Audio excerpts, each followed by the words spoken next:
Good morning student. आज हम लोग lesson first relation of function पढ़ेंगे। तो इसके अंतर्गत प्रश्न दिया है, प्रश्न एक दिया है, समुच्चय ए इक्वल टू 1 2 3 से लेकर के 13 14 में संबंध आर इस प्रकार परिभाषित है कि R equal to x y such that 3x minus y equal to 0। इसको हमको हल करना है और इसका रिलेशन पता करना है। इसमें इसका रिलेशन स्वतुल्य, सममित और संक्रमक पता करना है कि है कि नहीं है। तो जो दिया है, क्वेश्चन क्या दिया है, हल करेंगे। क्या है दिया है, ये क्या 1 2 3 से लेकर 13 14 और रिलेशन क्या दिया है, x y such that 3x minus y equal to 0। तो अब जो मेन जो है ये है 3x minus y equal to 0, इसी को लेकर के हम हल करेंगे। तो क्या हो जाएगा, अर्थात 3x minus y equal to 0। तो आई इक्वल क्या होगा 3x। अब यहाँ पे हम क्या करते हैं, यस की वैल्यू रखते हैं और क्या रखेंगे 1 2 3, इसी में से लेकर 1 से लेकर के 14 तक रखना है। और जो वैल्यू अभी आना चाहिए वह 1 से लेकर के 14 के बीच में ही आना चाहिए, उससे अधिक नहीं आना चाहिए। जो रखेंगे वो भी इसी में रखना है और जो आना चाहिए वो वैल्यू वो भी इसी में आना चाहिए, उससे बाहर नहीं आना चाहिए। तो हम क्या करते हैं, अब एक्स इक्वल टू 1 रखेंगे तो क्या जाएगा वाई इक्वल टू, अब इसमें रखेंगे समीकरण 1 मान लीजिए। तो जब रखेंगे क्या हो जाएगा ये, तो y इक्वल टू 3 × 1 हो जाएगा, क्या होगा 3 होगा। तो जो रखा जाता है, जो s की वैल्यू जो रखा जाता है वो डोमेन होता है, जो मान निकलता है वह रेंज होता है। तो डोमेन का हो जाएगा 1 और रेंज का हो जाएगा 3।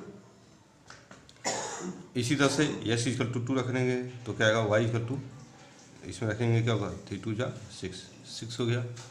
क्या आएगा, तो इसका कोऑर्डिनेट क्या बनेगा 2 और 6। 3 रखने पर क्या आएगा 3 3 जा 9, तो क्या होगा 3 और 9। और 4 रखेंगे तो क्या आएगा, इसमें रखेंगे समीकरण 1 में रखेंगे क्या होगा, तो 3 × 4 इक्वल टू 12। तो क्या आया 4 और 12। अब यहाँ पे 5 रखेंगे तो देखिएगा 15 आ जाएगा। तो 15 क्या होगा, इससे बाहर चला जाएगा, हमको इसी के अंतर्गत चाहिए। तो अतः 3 × 5 होगा नहीं। अब आया का, तो रिलेशन जो बना क्या बना 1 3 2 6 3 9 और 4 12। अब इसमें से अब देखते हैं, इसमें से देखिए कोई ऐसा कोई नहीं आया कि जो इसका डोमेन और रेंज एक ही हो। जितना रिलेशन आता है उसमें से चेक करते हैं, तो इसमें से कोई नहीं आया।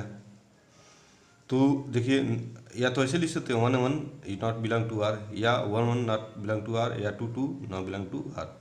अतः यह नहीं हो रहा है, डोमेन और रेंज दोनों में इक्वल नहीं आ रहा है, तो इसलिए क्या हो जाएगा, यह सतुल्य संबंध नहीं होगा।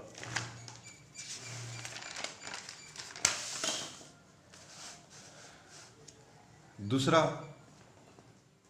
अब इसमें देखिए 1 3 है और 2 6 है, 3 9 है, 4 12 है। तो 1 3 है तो 3 1 नहीं है, 2 6 है तो 6 2 नहीं है, 3 9 है तो 9 3 नहीं है, 4 12 है तो 4 12 नहीं है। तो इसलिए यह क्या होगा, तो इसमें से एक दो को एग्जाम्पल लेके हम समझा देते हैं। क्या 1 3, इसी में से जो दिया उसी में से रखते हैं। तो 1 3 है लेकिन 3 1 नहीं है।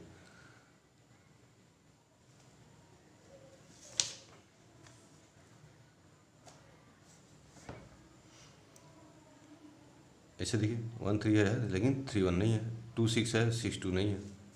अतः यह सममित संबंध नहीं होगा। उसके बाद है, अब देखते हैं 1 3 है। देखिए इसमें क्या है 1 3 है और 3 9 भी है, लेकिन 1 3 है और 3 9 भी है, ये दोनों मिल रहा है, लेकिन 1 9 नहीं हो रहा है, 1 9 कहीं नहीं आ रहा है। अतः यह क्या होगा, संक्रमक भी नहीं होगा। तो हम क्या लिखेंगे ऐसे, 1 3 belong to R, 3 9 belong to R. तो 3 3 वाली हट गया तो बचा क्या 1 9। 1 9 जो है वह इसमें इस रिलेशन में नहीं आ रहा है, तो अतः यह क्या हो जाएगा, यह संक्रमक भी नहीं होगा। तो यह न तो स्वतुल्य है, न सममित है और न संक्रमक है।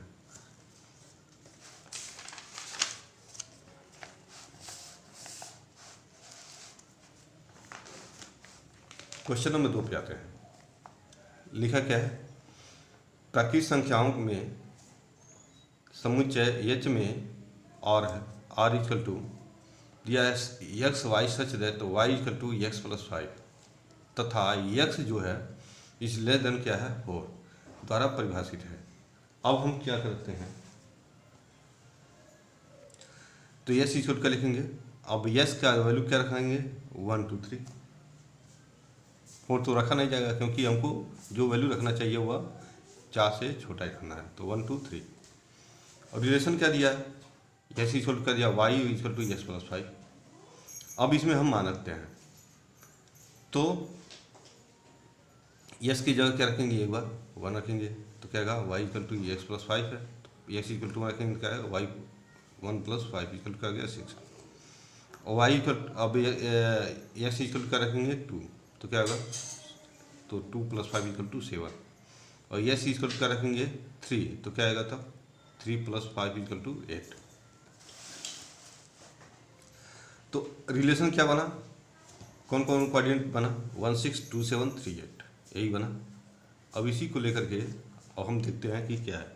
अब देखिए इसमें कोई ऐसा नहीं है कि जिसका डोमेन और रेंज एक ही हो, नहीं है, या 1 मान लीजिए 1 1 नहीं है 2 2 भी नहीं है, जो भी नहीं है, या कोई या ये नहीं है 1 1 नॉट बिलोंग टू आर 1 1 या 1 1 नॉट बिलोंग टू आर, अतः यह स्वतुल्य संबंध नहीं है। अगला है 1 6 बिलोंग टू आर, देखिए यहाँ पे 1 6 है लेकिन 6 1 नहीं है, तो 1 6 है तो ये 1 6 लिखेंगे बिलोंग टू आर, और 6 1 नॉट बिलोंग टू आर, अतः यह सममित संबंध भी नहीं है। अब अगला आते हैं, अब देखिए अब इसमें से कोई 1 6 है तो 6 कुछ किसी के साथ है नहीं, या 2 7 है तो 7 किसी के साथ है नहीं, 3 8 है तो 8 किसी के साथ है नहीं। या एग्जांपल देखिए ऐसे समझा देते हैं, ये A B belong to R, तो हम देखते हैं B C not belong to R, तो अगर ए बी इसमें है रिलेशन में है तो बी सी इसमें रिलेशन में नहीं है, जब नहीं है तो ए सी भी क्या होगा इस रिलेशन में नहीं होगा, अतः यह क्या होगा संक्रामक नहीं है।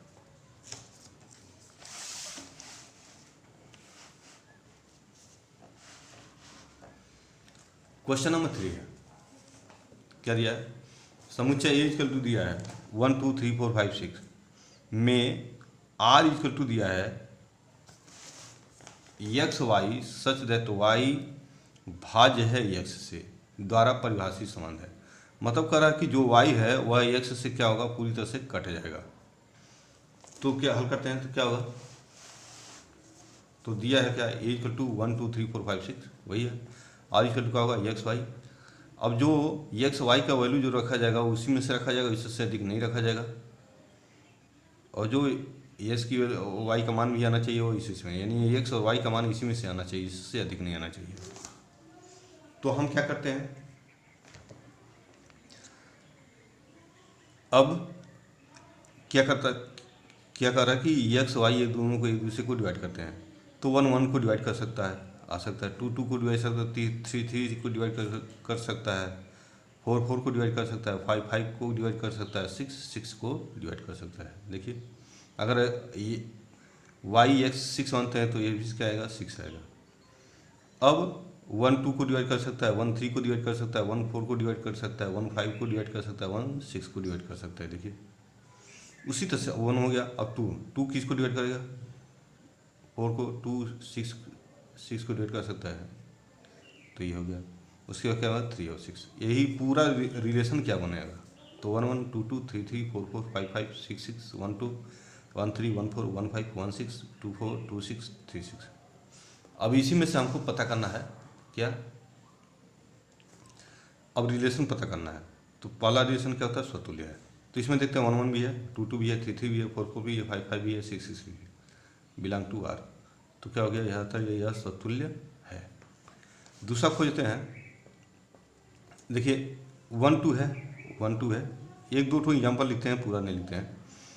तो 1 2 बिलोंग टू आर, देखिए 1 2 कहाँ पे 1 2 बिलोंग टू आर, तो 2 1 बिलोंग टू आर है, 2 1 बिलोंग टू आर नहीं है, अतः यह सममित नहीं है। या 1 5 है तो 5 1 नहीं है, 1 6 है तो 6 1 नहीं है, 4 2 है 2 4 है तो 4 2 नहीं है, 2 6 है तो 6 2 नहीं है, अतः यह देखिए एक ही एग्जाम्पल देते हैं, तो 1 2 belong to R, 2 1 not belong to R, तो अतः क्या है आर क्या होगा, सममित नहीं होगा।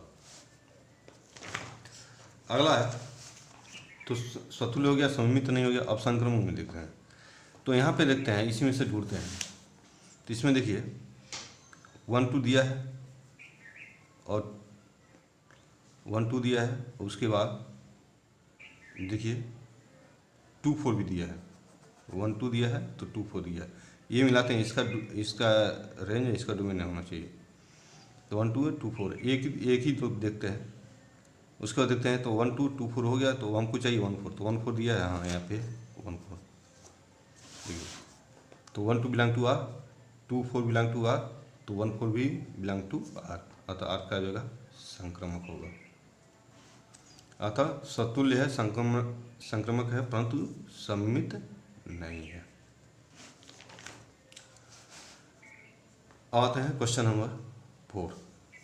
हो दिया है संबंध पूर्णांकों के समुच्चय z जो होता है वो पूर्णांक होता है, में r इक्वल टू दिया है एक्स वाई सद है, तो एक्स माइनस वाई एक पूर्णांक। तो पूर्णांक क्या होती है, तो पूर्णांक वह संख्या होती है जो निगेटिव और पॉजिटिव को लेकर के चलता है, निगेटिव और पॉजिटिव के अंकों के समूह को पूर्णांक कहते हैं। तो पूर्णांकों में क्या आएगा, इनफाइनाइट से लेकर के माइनस इनफाइनाइट से लेकर के प्लस इनफाइनाइट तक। तो क्या जाएगा, डेडस -4 -3 -2 -1 0 1 2 3 4, इसके आगे भी ऐसे डेडस कर दिए गए। अब तो हल क्या है, दिया क्या है, हल करते हैं, क्या है ए इक्वल टू पूर्णांकों का समुच्चय क्या दिया है, अब जो निकालेंगे तो इक्वल क्या होगा, इनफाइनाइट से लेकर के इनफाइनाइट ये ऐसे रहेगा, तो ये पूर्णांकों का समुच्चय, तो ये इक्वल क्या होगा, -4 -3 -2 -1 0 1 2 3 4। जो रिलेशन दिया है आर जो दिया है वह दिया है एक्स वाई से एक्स माइनस वाई एक क्या है पूर्णांक, मतलब एक्स में से अगर वाई सब्ट्रैक्ट कर देते हैं तो क्या आएगा, वो जो आना चाहिए वो भी क्या आना चाहिए, पूर्णांक होना चाहिए। तो हम पहला क्या करते हैं, स्वतुल्य के लिए, किसके लिए, स्वतुल्य के लिए। तो स्वतुल्य के लिए क्या होना चाहिए, डोमेन और रेंज इक्वल होना चाहिए। तो इसमें से बहुत है संख्या है, तो अगर 1 है तो 1 - 1 क्या हो जाएगा, या 2 - 2 या 3 - 3 क्या आ जाएगा, 0 आएगा। तो 0 भी क्या है, एक पूर्णांक संख्या है। तो अब 1 अगर x 1 है तो y भी 1 है, x 2 अगर a 1 है तो b भी 1 है, a 2 है तो b भी 2 है। तो देखिए डोमेन और रेंज सबका इक्वल है, और जो सब्ट्रैक्ट कर रहे हैं तो ये जो रिलेशन दिया वह आना चाहिए, क्या आना चाहिए, पूर्णांक। तो 1 - 1 2 - 2 और 3 - 3 क्या आना चाहिए, 0। तो क्या आ रहा है ना, 0 आ गया। अतः यह क्या है, यह रिलेशन क्या है, स्वतुल्य है। अब आते हैं, अब दोनों डिफरेंस कर देते हैं। कुछ भी इसमें से बहुत से अनंत संख्या है तो कोई भी संख्या ले सकते हैं। तो 1 2 में मानते हैं तो 1 - 2 क्या होगा, -1। तो 1 2 है तो 2 1 भी चेक करना है, सममित में क्या होता है, 1 2 है तो 2 1 भी चेक करते हैं, तो उसका डोमेन और रेंज आपस में चेंज करके भी चेक करते हैं कि वह आता नहीं आता है। तो 1 - 2 क्या होगा, -1। तो 2 और -1 का भी आएगा 1। तो -1 भी क्या है, पूर्णांक है, 1 भी क्या है, पूर्णांक है। अब ये इसको इक्वल नहीं करना, हमको इसको इन दोनों में क्या देखना है, इन दोनों में ये देखना कि ये जो आ रहा है वह पूर्णांक है नहीं आ रहा है। तो ये -1 भी पूर्णांक है, 1 भी पूर्णांक है, तो अतः आर इसमें सममित है। जो आर है वह जो रिलेशन है वह सममित है। अब आते हैं तीसरा, कोई भी इसमें से इनफाइनाइट संख्याएं हैं तो कोई भी संख्या ले सकते हैं। तो क्या पहला में है 3 - 4 लिखते हैं तो क्या होगा, -1। तो 3 4 है तो एक और हमको संख्या चाहिए, एलिमेंट चाहिए। 5 लेते हैं, कुछ भी ले सकते हैं। तो 3 - 4 क्या हो गया, 1। तो 4 और 5 जैसे 3 4 तो 4 5, तो ये जो मिल गया तो ये हट जाएगा तो बचेगा 3 5। तो 3 - 4 क्या हो गया, -1। 4 - 5 क्या हो गया, -1। अब इसमें अब देखिए ये दोनों क्या आ गया, पूर्णांक आ गया। अब इसको अब क्या बचा था, 3 और 5, इसको देखेंगे तो 3 - 5 क्या होगा, -2। तो -2 भी क्या है, पूर्णांक है। तो क्या हो गया, -1 भी पूर्णांक है, -2 भी पूर्णांक है। अतः 4 5 3 5 और 3 4 क्या है, बिलोंग टू आर। अतः यह आर संक्रमक भी